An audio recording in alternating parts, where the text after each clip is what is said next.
오늘 받을 하나님의 말씀은 열왕기상 9장 25절 말씀이 되겠습니다. 열왕기상 9장 25절 말씀 봉독해 올리도록 하겠습니다. 솔로몬이 여호와를 위하여 쌓은 제단 위에 해마다 3번씩 번제와 감사의 제물을 드리고 또 여호와 앞에 있는 제단에 분향하니라. 이에 성전 짓는 일을 마치니라. 아멘. 아름다운 찬양입니다. 오늘 말씀은 성전 짓는 일을 마치니라. 상당히 의미 있는 말이죠. 저와 여러분들이 예수를 그리스도로 믿고 신앙생활을 하죠. 그러면은 아무 문제가 없어야 되는데 여전히 문제는 많죠. 연약한 모습 그대로 비슷하고 부족한 것도 또한 비슷하고 믿음도 또한 생각하는 것만큼 자라지가 않고 다윗의 그 믿음을 보면은 어찌 저런 믿음이 가능할까? 그래서 이런 것들을 많이 답답해합니다. 특별히 이제 뭐 경제의 문제나 건강의 문제나 또 사람의 갈등의 문제나 이런 문제에 빠져 있으면은 많이 힘들죠. 그래서 이제 어떤 뭐 그런 것을 다 이겨낸 믿음의 사람들을 보면은 부러워하고 또 그렇게 되기를 바라는 그런 이제 마음이 인지상정이죠. 그런데 자세하게 보면은 믿음의 인물들을 이렇게 얘기하는 걸 쭉 보면은요, 그분들이 위대한 믿음은 얘기를 하는데 그들이 겪어야 했던 고난스러운 상황은 별로 얘기를 안 하는 것 같아요. 모세의 어떤 뭐라고 할까 40년 동안 겪었던 그 고난, 광야 40년까지 합치면 80년이 되겠죠. 도망자 40년 합치면 80년 그 세월. 그 세월에 그가 느꼈을 어떤 한계, 어려움, 그리고 그 큰 능력 속에서도 항상 대적을 하고 방역게 말을 듣지 않고 떠나고 대적하는 이스라엘 백성들. 이런 모습들을 보면은 정말 모세의 자리에 가는 것이 쉬운 일은 아니죠. 우리는 이제 그런 걸 바라면서도 누군가가 내 말을 한마디 했어. 근데 항상 말이라는 건 정확하지가 않죠. 그 말 들으면 열받아요, 안 받아요? 많이 힘들어하고 많이 또 싫어하지요. 실은 말이라는 거 한번 돌면은요, 무조건 변화되게 되어 있고 바뀌게 되어 있어요. 틀려지게 되어 있는 것이죠. 그래서 이제 이렇게 사건과 이의를 전달하고 말을 전달하는 기자라는 직업은 정말 뛰어나게 정말 정직하게 해야 되는 그런 직업이죠. 말은 살짝만 바꿔도 뉘앙스가 바뀌기 때문에. 또 어떻습니까? 내가 어떤 안을 냈는데 이 사람이 반대를 해요. 그러면 기분 좋아요, 안 좋아요? 그렇죠. 교회 일을 하는데 누가 조금만 내 일에 반대하면 그 다음부터 어떻게 해요? 이제 많이 또 마음이 떠나고 서운해하고 그러잖아요. 그런 우리 자신은 잘 보지 않는데 모세의 믿음은 또 모세의 그 영광은 또 우리가 바란단 말이에요. 그러면은 모세가 당했던 그 일들 한번 보세요. 마지막에 이제 40년 광야 생활을 마치고 하나님의 명령을 따라 자 이제 올라가자. 이제 모든 이 지난 세대가 다 죽고 새로운 세대로 완전히 교체를 했잖아요. 올라가자. 그런데 3일 만에 지난 세대가 했던 그 일을 똑같이 한 토시 하나 틀리지 않게 반복을 하잖아요. 마침내 40년 참다가 폭발을 했어요. 그럴 때 하나님 뭐라고 그럽니까? 네가 왜 폭발하는데? 네가 왜 나의 거룩함을 가리는데? 너는 그러면 가나안 땅 못 가는 거야. 당장에 그 자리에서 그렇게 이스라엘 백성은 다 용서해 주셨는데 모세는 그 자리에서 바로 잘라버리죠. 그러면은 저와 여러분들은 40년 참을 용기 있습니까? 자신 있습니까? 없잖아요. 그렇죠. 그래서 그런 게 부러운데 왜 그렇습니까? 더 나의 연약함이 많고 내 부족함이 많고 문제가 많고 한계가 많기 때문에 더더욱이 그렇죠. 그런데 이런 연약과 부족과 한계에 대해서 어찌 보면은 참 감사해야 될 일이다. 크게 감사할 일입니다. 문제가 모자람이 채워지고 해결이 되어지고 염려가 근심이 해소가 되면은 내가 정말 하나님을 잘 섬길 수 있을 것인가? 한 번쯤 우리는 지금 내 자신의 그런 뭐라고 할까 부족한 모습을 통해서 돌아봐야 돼요. 틀린 말 한마디만 들어도 내가 뒤집어지는 나를 통해서 이 모든 게 내가 원하는 게 채워지고 해결되면 나는 정말 지금보다 더 하나님을 잘 섬길 수 있을 것인가? 아마 대부분의 경우에 저를 포함해서요, 그렇지는 않을 것이다 라는 생각이 들어요. 왜 그렇습니까? 하나님은 완전하신 분입니다. 하나님은 지금도 모든 것을 주관하고 계십니다. 그래서 저와 여러분들은 그런 연약함 때문에, 부족함 때문에도 더욱더 하나님을 바라볼 수 있는 그러한 심성이 되어지고 환경이 되었다는 것을 감사할 수 있게 되기를 바랍니다. 왜 그렇습니까? 오늘 이제 솔로몬이 성전을 다 마쳤다 이렇게 나옵니다. 외적으로 모든 게 완벽해졌습니다. 부족한 건 하나 없이 완벽해졌어요. 그러는데 400년 후에, 솔로몬 사후 400년 후에 하나님께서 70이 넘은 에레미야라는 선지자를 통해서 9장을 기록한 걸 보고, 전체를 기록한 걸 보면서 무슨 생각을 하느냐? 한 구절 한 구절 속에서 어떻게 사람이 변화되어 가지고 이미 변화가 왔음을 보여주고 있는 장면을 볼 수가 있어요. 특별히 솔로몬은 영육간의 완전함을 딱 갖추고 나니까 그때부터는 어떻게 돼요? 성전을 마치고 제사가 완전히 회복되었는데 누구의 음성을 안 들어요? 그런데 하나님 음성을 안 들어요. 그런데 그가 어려움이 있고 대적들이 있을 때는 그렇지 않았어요. 저와 여러분의 삶에 있는 문제와 한계들은 하나님의 선물이다. 그것을 깨닫지 못하게 하는 것이 사단의 역사이다. 저와 여러분들은 이제는요, 내게 있는 연약함과 부족함과 문제들을 통해서 그거를 해결하려고 막 쓰는 자가 아니라, 그걸 통해서 내가 하나님을 바라볼 수 있음을 감사하며 오늘 내가 할 수 있는 하나님의 일, 복음을 전하는 데는 아무 문제가 없어요. 나를 전하는 게 아니라 누구를 전하는 거예요? 십자가에 죽으시고 부활하신 예수를 전하는 거예요. 그렇기 때문에 아무런 문제가 없어요. 나는 그 일의 증인이다. 누가 그랬어요? 가진 것 하나 없는 갈릴리 촌놈들이 그랬어요. 어부들이. 그게 사도행전 2장 30일에 우리는 이 일의 증인이다. 사람들이 뭐라고 그랬습니까? 그 사람들한테 저 낮부터 취한, 아침부터 취한 놈들, 갈릴리 촌놈들 그랬거든요. 그런 게 문제가 안 됐어요. 내 형편, 내 사정이 문제된 게 아니고 우리는 이 일의 증인이다. 저와 여러분들은 이제 하나님이 내게 주는 환경 속에서 하나님의 영광을 드러낼 수 있는, 우리의 성전 짓는 일을 맞춰가는 하나님의 자녀들이 되기를 주의 이름으로 축원드립니다. 본론입니다. 깨어있는 예배자입니다. 하나님께서 11장에 보면 9절 10절에 보니까 솔로몬이 이미 우상 숭배를 하고 있습니다. 그런데 일찍이 2번이나 그에게 우상 숭배하지 말라고 했는데 솔로몬이 듣지 않았다 이렇게 얘기를 합니다. 그럼 첫 번째는 언제입니까? 1천 번제를 드렸을 때입니다. 열왕기상 3장에 그에게 응답을 주시오. 14절에 뭐라고 말합니까? 네가 만일 너희 아버지와 같이 말씀을 지키면 내가 너에게 장수의 복을 더하리라 이렇게 얘기를 하죠. 그때는 은혜 중에서 했던 이야기고요. 지금 이제 두 번째는 9장에 기록되어져 있죠. 언제입니까? 솔로몬이 원하던 것을 다 가졌어요. 네. 그럼 어떻게 돼요? 그럼 사람이 배부르면 바뀌어요. 바뀐다니까요. 얘기했잖아요. 이제 뭐 통신 동문들 출신들 중에서 담임 목회자로만 하고 있는 친구들만 모아놓은 카톡방이 저도 초대가 됐더라고요. 거기에 이제 기도가 올라왔어요.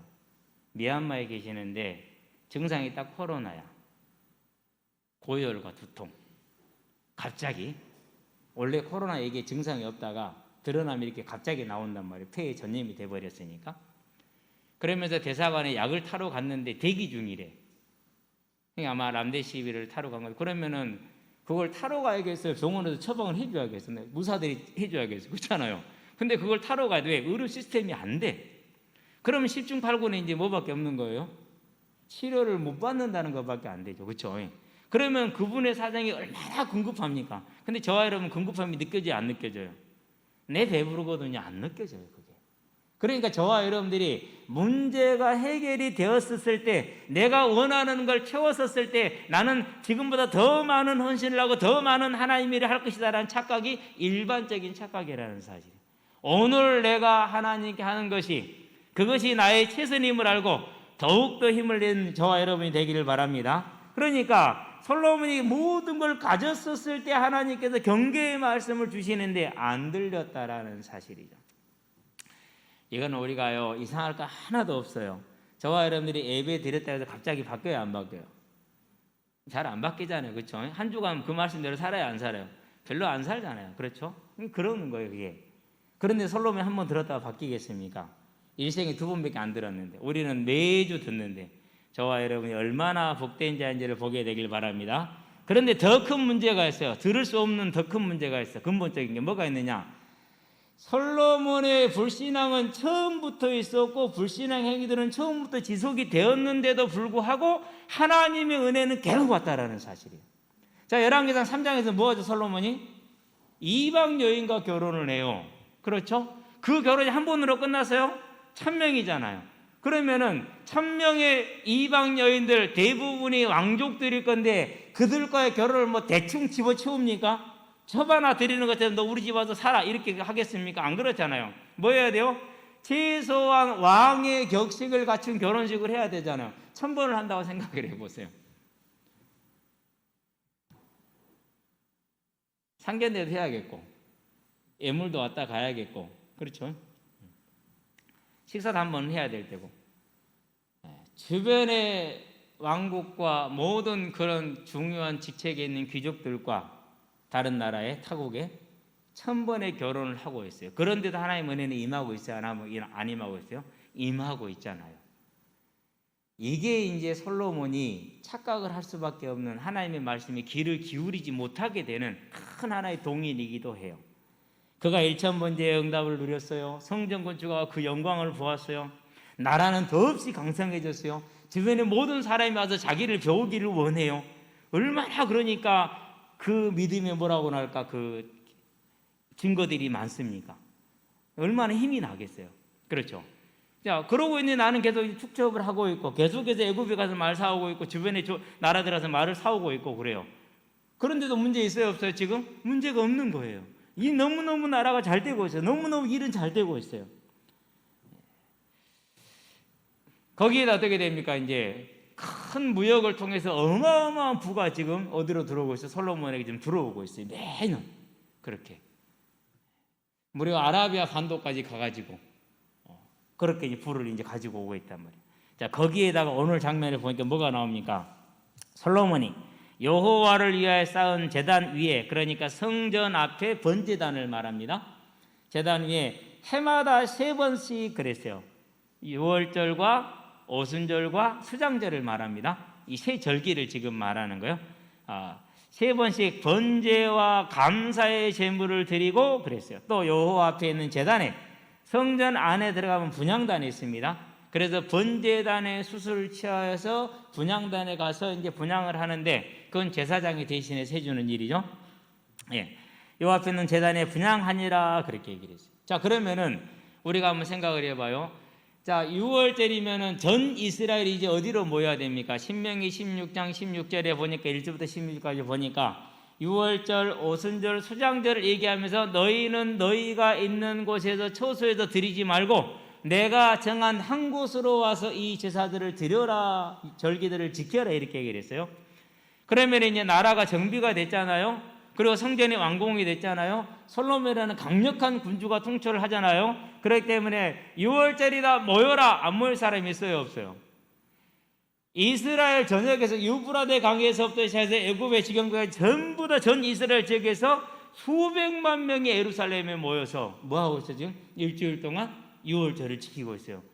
여러분 우리가 WRC 해봤잖아요. 10,000명만 모여도 어때요?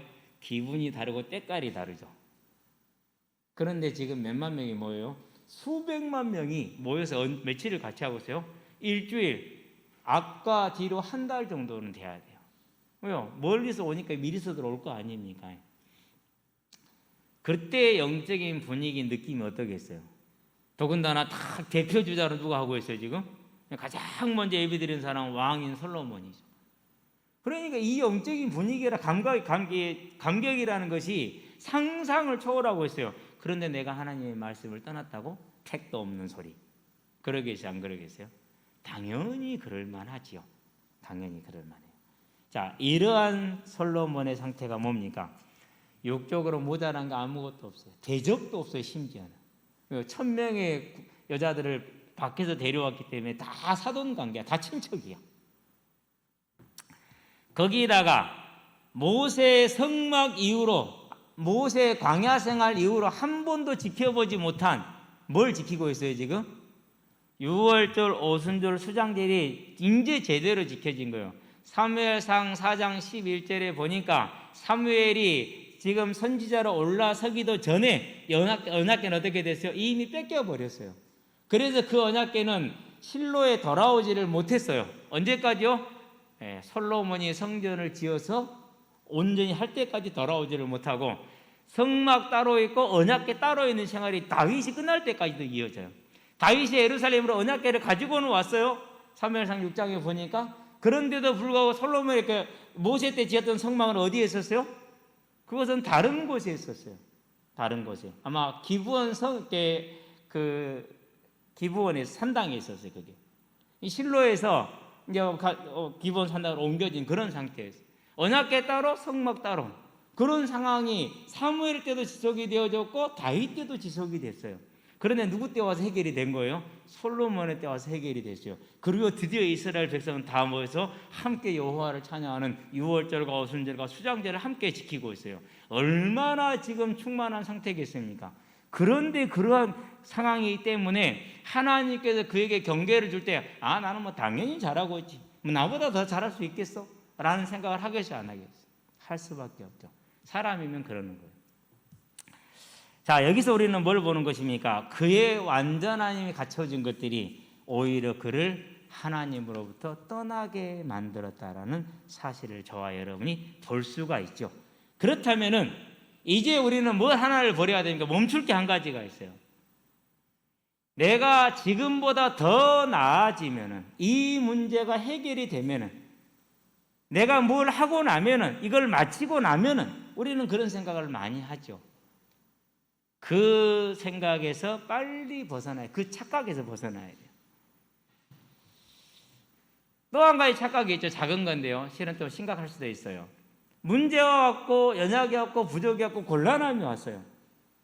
그건 어떻게 된 겁니까? 마태복음 6장 25절에서 32절까지 보니까, 자, 참새 한 마리가 떨어지는 것도 들에 나는 백합화도 풀잎 하나도 다 누구의 손길에 있다고 그랬어요? 하나님의 손길에 있다고 그랬죠. 그러면은 저와 여러분에게 있는 문제와 어려움들이 하나님이 허락하신 거겠죠. 왜 그랬을까요? 근데 우리는 이것을 뭐라고 그럽니까? 하나님이 허락한 것이 아니라 사단이 나를 어렵게 했다라고 얘기를 하죠. 그 말은 그렇게 되면 어떻게 되죠? 하나님의 손길을 뿌리치는 거죠, 내가. 사단은 어떻게 하느냐면 그게 하나님이 너에게 준 은혜라는 것을 보지 못하게 하는 거예요. 그것이. 사도 바울이 질병에 있었죠. 그 질병 때문에 하나님께 간절히 구합니다. 이게 너무 힘드니까. 무슨 질병인지 잘 모르는데 두 가지로 지금 얘기를 해요. 간질일 것이다. 안질이다. 눈병. 정확하게는 지금 기록은 알지를 못하는데, 그때 하나님이 그에게 하신 말이 그겁니다. 사단의 가시라고 말씀하시면 누가 준 거예요? 그러니까 하나님이 허락하신 거예요. 너의 은혜가 내게 족하다. 내 능력이 너의 연약한 가운데에서 온전해진다, 나온다 얘기를 했단 말이에요. 그래서 사도 바울이 거기서 더 이상 이 기도하는 걸 멈추죠. 저와 여러분은 뭘 아시는 하나님이에요? 성정을 아시는 하나님. 내 배가 부르고 내가 모든 걸 갖추고 나면은 나는 더욱더 하나님을 잘 섬길 것이다라는 착각을 하나님은 안 속고, 우리는 착각하지만 하나님은 착각을 안 하십니다. 그래서 저와 여러분들에게 연약함도 있는 것이고 부족함도 있는 것이고 때로는 문제도 줘요. 정말 내가 뭐 특별히 잘못한 것도 없는데 문제가 와요. 갈등이 와요. 왜 그러는 거예요? 저와 여러분을 아시기 때문에 하나님은 허락을 해주시는 거죠. 그러면은 그것들을 해결해야 되고 그것들을 채워야 되고 그것들을 뿌리쳐야 됩니까? 안 그러면은 저와 여러분이 더욱더 주께로 나아가서 하나님이 내게 준 사명 가운데 온전히 충성되어 가야 됩니까? 하나님의 부르심은 그걸 해결해라, 그걸 채우라가 아니라, 부모가 자녀를 괴롭히고 굶기는 사람이 어디 있어요? 그렇지 않아요. 뭐 하는 거예요? 깨우치는 거죠. 하나님의 사랑의 손길인 거죠. 이제는 저와 여러분들이 이 하나님의 사랑의 손길을 뿌리치는 사단의 거짓에 속지 마시게 되길 바랍니다. 내가 이런 사람이구나. 나는 이런 사람이 맞구나. 할렐루야. 하나님 감사합니다. 나로 깨어있게 하신 것을 감사합니다. 제 얘기기도 해요, 실은. 그래서 저와 여러분들은 뭘 보는 겁니까? 하나님이 나를 향한 이 사랑의 손길이 나의 연약함이구나. 능력도 별로 없어요. 재능도 별로 없어요. 가진 것도 없어요. 배운 것도 없어요. 그러니 뭐 할 수 없어요. 움직이고 뛸 수가 없어. 하나님밖에 바라볼 수가 없는 거죠. 얼마나 감사합니까? 금요일 날도 얘기했잖아요. 막 메시지를 딱 마치고 이제 금요일 날 주보를 하고 있는데 또 전화가 와서 올 때쯤 됐는데 하고 있었거든요. 와서 나는 11조도 잘하고 자전거 타고 와서 새벽 기도도 하고 네 다 하는데 왜 하나님은 내 사정을 안 돌아보시니? 이제 코로나 때문에 공공근로가 없어져서 이제 뭐 교회에서 방역 활동을 한다고 그러더라고. 한 2, 30만 원 주나야 되나? 그래도 50만 원 준대요. 그럼 뭐 감사하네. 근데 이제 솔직히 50만 원 생활이 됩니까? 그쵸? 애들이 뭐 이제 대학 가고 그러는데 어렵죠, 많이. 내가 그랬어요. 솔로몬보다 낫다. 감사하자. 솔로몬은 그 풍성함으로 그 완전함으로 하나님을 떠났어요. 하나님의 불러도 돌아오지를 못했어요.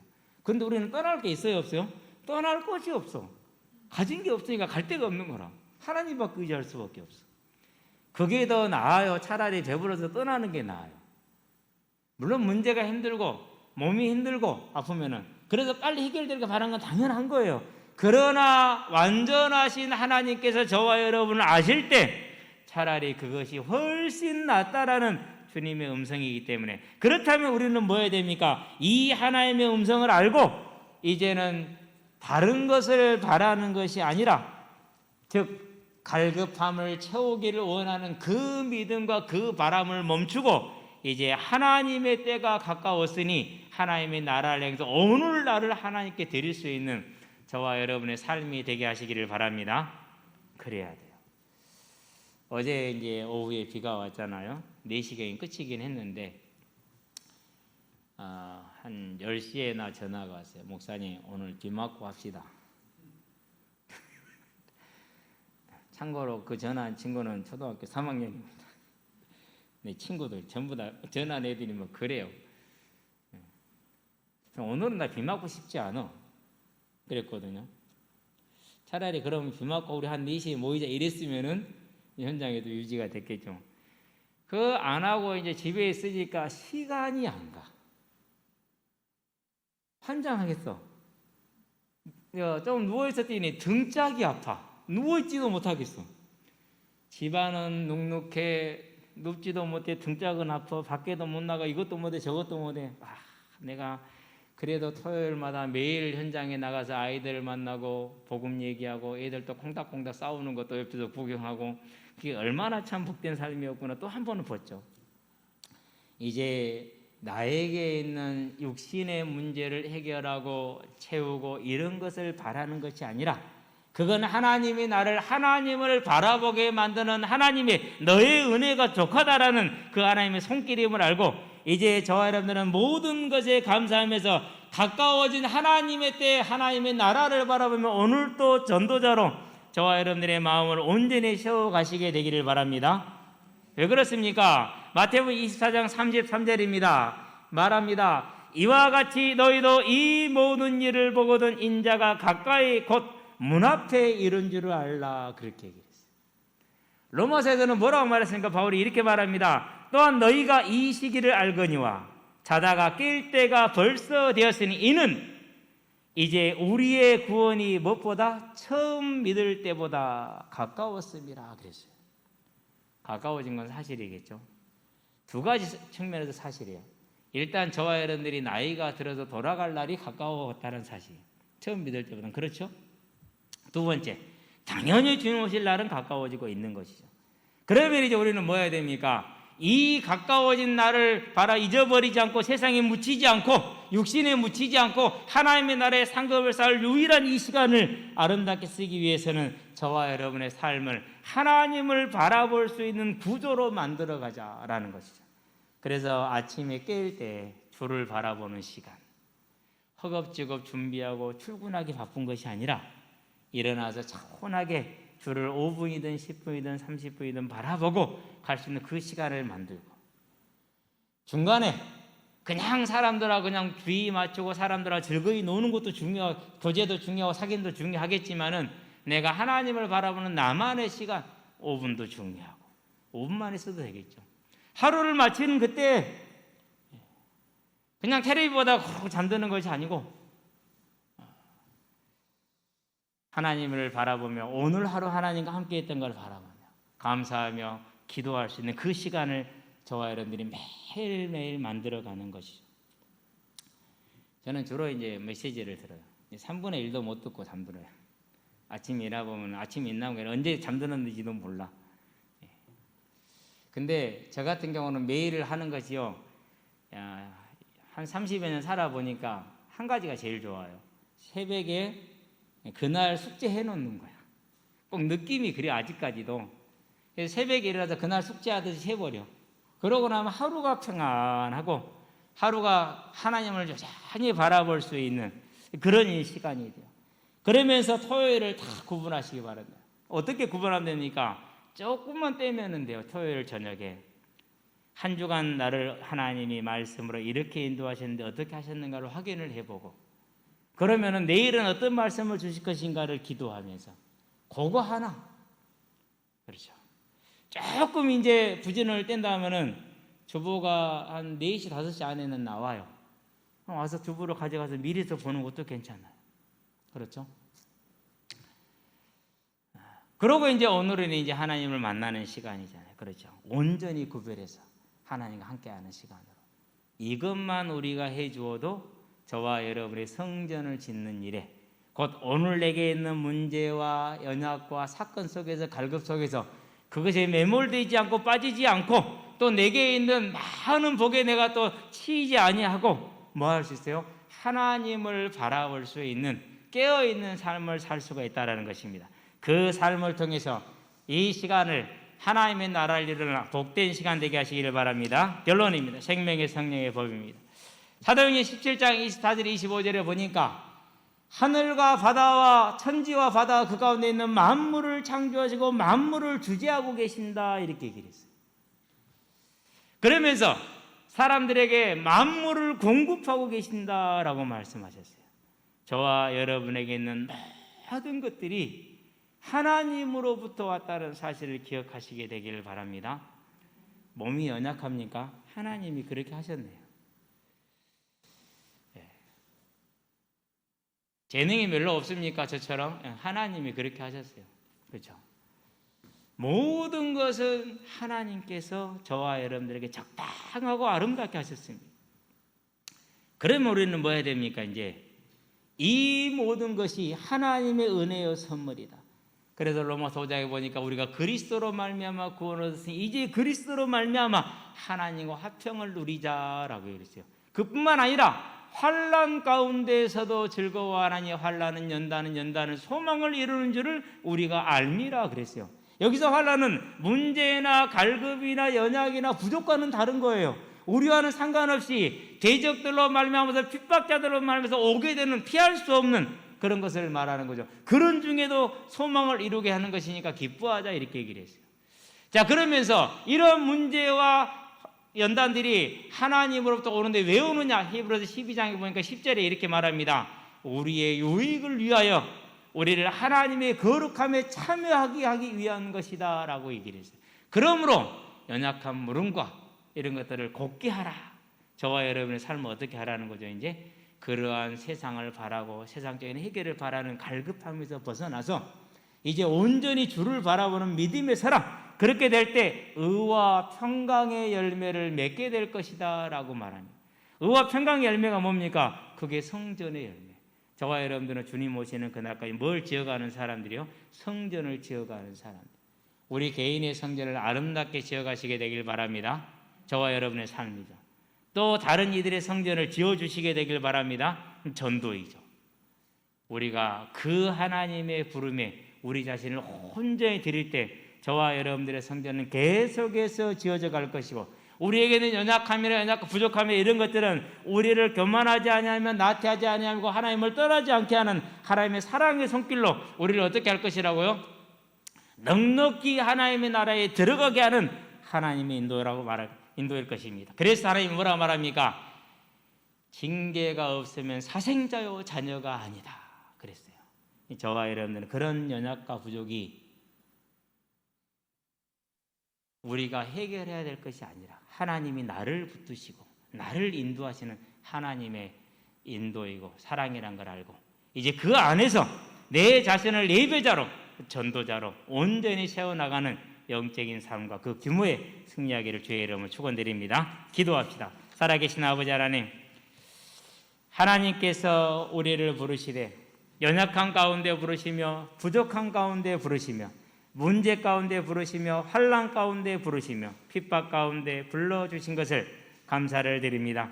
육신은 힘들고 어려워서 괴롭지만은 이러한 것들이 나를 깨어있게 하며 이러한 것들이 나를 주를 바라보게 하며 이러한 것들이 나를 천국을 소망하게 하는 하나님의 은혜의 손길임을 알고 이제는 그것을 벗어나려 쓰는 것이 아니라 오직 하나님의 나라를 위해서 깨어서 더욱더 힘쓰는 예배자로 설 수 있도록 주께서 은혜를 베풀어 주심으로 이 땅의 삶이 오늘의 삶이 가장 복된 삶으로 가장 완전한 삶으로 세워지게 하시기를 그리스도신 예수의 이름으로 기도드립니다. 아멘.